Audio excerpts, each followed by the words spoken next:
नमस्कार। आज हम पढ़ने जा रहे हैं कक्षा 8 की पाठ्य पुस्तक रुचिरा। प्रथम पाठ है प्रथम भागे सुभाषितानि। श्लोक नंबर 1। गुणा गुणज्ञेषु गुणा भवन्ति ते निर्गुणं प्राप्य भवन्ति दोषाः सुस्वादुतो या प्रभवन्ति नद्यः समुद्रामासाद्य भवन्ति पेयः। श्लोक नंबर 2। साहित्य संगीत कला विहीन साक्षात् पशुपुच्छ विषाणहीन तृणं न खादन्नपि जीवमान तद्भागधेयं परं पशूनाम्। श्लोक नंबर 3। लुब्धस्य नश्यति यशः पिशूनस्य मैत्री नष्टक्रियस्य कुलम् आर्थे परस्य धर्मे विद्याफलं व्यसनिनः कृपणश्च सौख्यम् राजा प्रमाद सचिवश्च नराधिपश्च। श्लोक नंबर 4।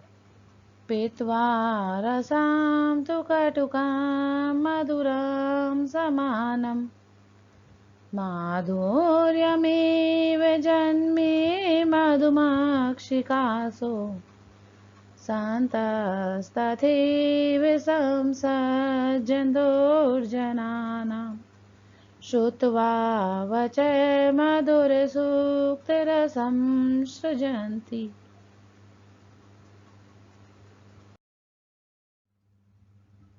श्लोक नंबर 5। विहाय पौरुषं यो हि देवावलम्बते प्रासाद्य सिंहवत्तस्य मूर्धना तिष्ठन्ति वायसाः। श्लोक नंबर 6। पुष्पपत्रफलच्छाया मूलवल्कलदारुभिः धान्यामहिरुहा येषां विमुखां यान्ति नार्तिनः। श्लोक नंबर 7। चिन्तनीया हि विपदा माधवेव प्रतिक्रियाः न कूपखननां युक्तां प्रदीप्ते वह्निना ग्रहे।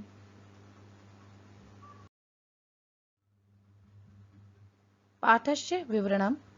अब हम इस पाठ में पढ़े गए प्रत्येक श्लोक को उसके अनुवाद के साथ जानेंगे। श्लोक नंबर 1। गुणा गुणज्ञेषु गुणा भवन्ति ते निर्गुणं प्राप्य भवन्ति दोषाः सुस्वादुतो या प्रभवन्ति नद्यः समुद्रमासाद्य भवन्ति पेयः। गुणा गुणज्ञेषु गुणा भवन्ति। विद्वान और गुणी व्यक्तियों के पास जाकर गुण सद्गुण के रूप में परिवर्तित हो जाते हैं, परंतु वे ही गुण यदि निर्गुण व्यक्तियों के या गुणहीन व्यक्तियों के संसर्ग में जाते हैं तो दोषों के रूप में परिणत हो जाते हैं।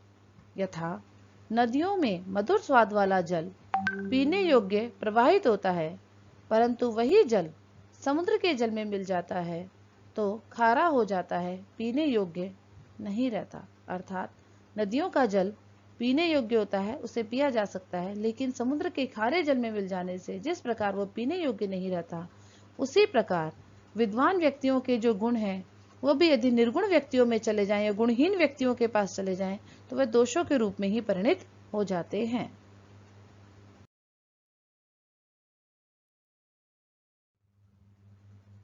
श्लोक नंबर 2। साहित्य संगीत कला विहीन है साक्षात पशु पुच्छ विषाणहीन है तृणम न खादन अपि जीवमान है तद्भागधेयम परम पशूनाम।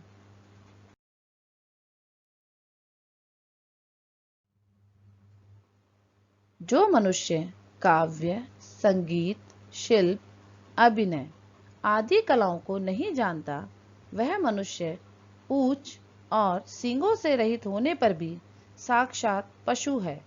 यह पशुओं का बहुत बड़ा सौभाग्य है कि वह घास न खाकर भी जीवित है। इससे पशुओं के भोजन की सुरक्षा हो गई है।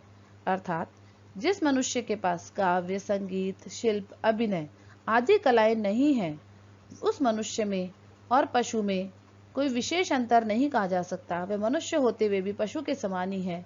लेकिन यह तो पशुओं का भाग्य था कि वह घास नहीं खाता। यदि मनुष्य भी, पशु तुल्य मनुष्य भी यदि घास खाने लगता तो पशुओं के लिए भोजन की कमी हो सकती थी।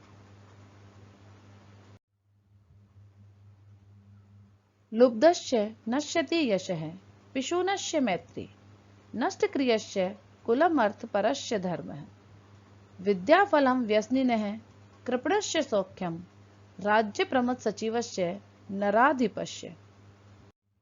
अर्थात लोभी व्यक्ति का यश, चुगली करने वालों की मित्रता, कुकृत्य करने वालों का कुल, सर्वदा धन की लालसा रखने वालों का धर्म और बुरी आदतों वालों की विद्या, कंजूस का सुख तथा विवेकहीन मंत्री वाले राजा का राज्य नष्ट हो जाता है। कहने का तात्पर्य यह है कि यदि व्यक्ति बहुत ज्यादा लोभ करेगा तो संसार में उसका यश नहीं रहेगा। अत्यधिक चुगली करने वाले व्यक्ति के साथ लोग मित्रता करना पसंद नहीं करते। और यदि कोई व्यक्ति कुकृत्य करने वाला है, बुरे कर्म करता है, तो उसका कुल नष्ट हो जाता है। वह कुल का कलंक कहलाता है। ज्यादा धन की लालसा रखने वाले व्यक्ति कभी धर्म नहीं कर सकते, इसलिए उनका धर्म नष्ट हो जाता है।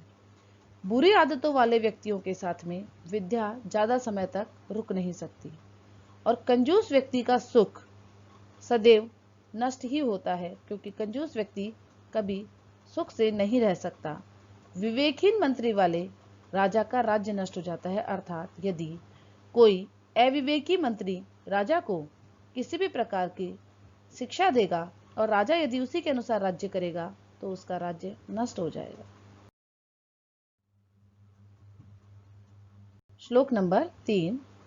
पित्वा रसम तु कटुकम मधुरम समानम माधुरमेव जन्मेय मधुमक्षिकासो संतस्तथैव समसज्जन दुर्जनानां श्रुत्वा वचः मधुर सुक्त रसम सृजन्ति।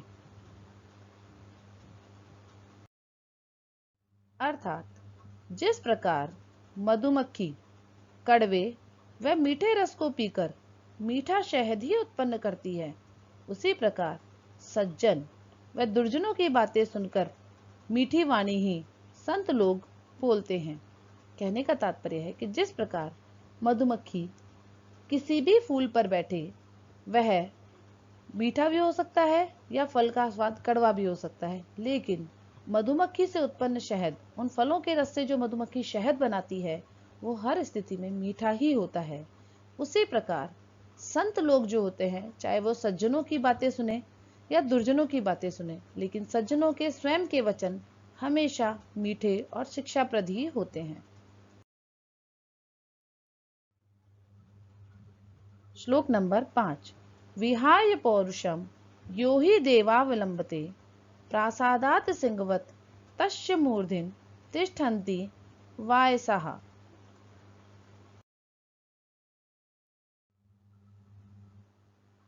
यहाँ इस श्लोक का अन्वय दिया गया है। यहाँ हम उस श्लोक को संस्कृत में भावार्थ समझ सकते हैं। श्लोक का अनुवाद कुछ इस प्रकार है। जो मनुष्य पराक्रम छोड़कर केवल भाग्य के भरोसे रहता है, समाज में उसका अपमान उसी तरह होता है जैसे राजभवन के द्वार पर स्थित सिंह की मूर्ति पर कौवे आकर बैठते हैं। आप देखिए, शेर बहुत पराक्रमी होता है और उसके ऊपर कोई पक्षी आदि यूं ही बैठने की हिम्मत नहीं कर सकता, लेकिन जब किसी भी दरवाजे के ऊपर प्रतीक रूप में शेर की मूर्ति बनाई जाती है, उस पर कौवे आदि अन्य पक्षी आकर बैठ जाते हैं, क्योंकि उस समय वह मिट्टी का शेर है और उसमें किसी भी प्रकार की हिम्मत या पराक्रम नहीं है। तो और मनुष्य भी जब अपने भाग्य के भरोसे रहता है तो वह उसी शेर के समान है। उसका अपमान समाज में उसी प्रकार होता है जैसे मिट्टी के शेर की मूर्ति का कव्वे बैठकर अपमान करते हैं।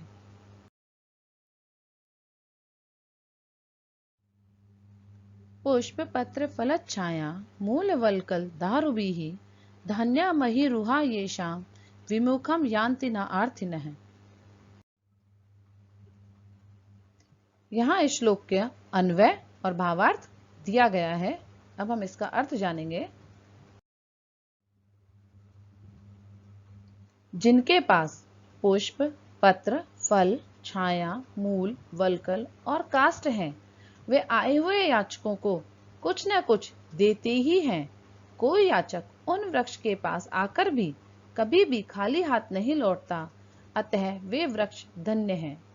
यहाँ बताया गया है कि वृक्षों के पास में उनके पुष्प, पत्र, फल, छाया, मूल, वल्कल और काष्ठ अनेक साधन देने के हैं, इसलिए वो अपने समीप आए याचक से अर्थात कोई भी व्यक्ति पेड़ों से इनसे कुछ लेने आए, उन वृक्षों से कुछ लेने आए, तो वे इसे बिना दिए नहीं लौटाते।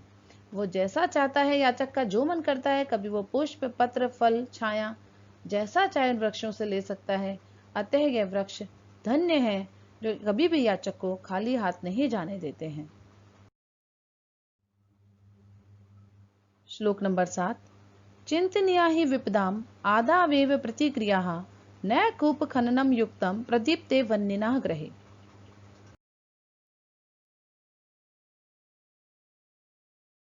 यहाँ इसका अन्वय और भावार्थ बताया गया है।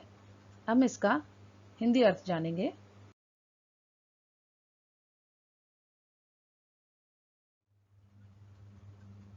मनुष्य को विपत्ति आने से पूर्व ही विचार कर उससे बचने के उपाय सोचने चाहिए, क्योंकि घर में आग लग जाने के बाद कुआं खोदना उचित नहीं होता।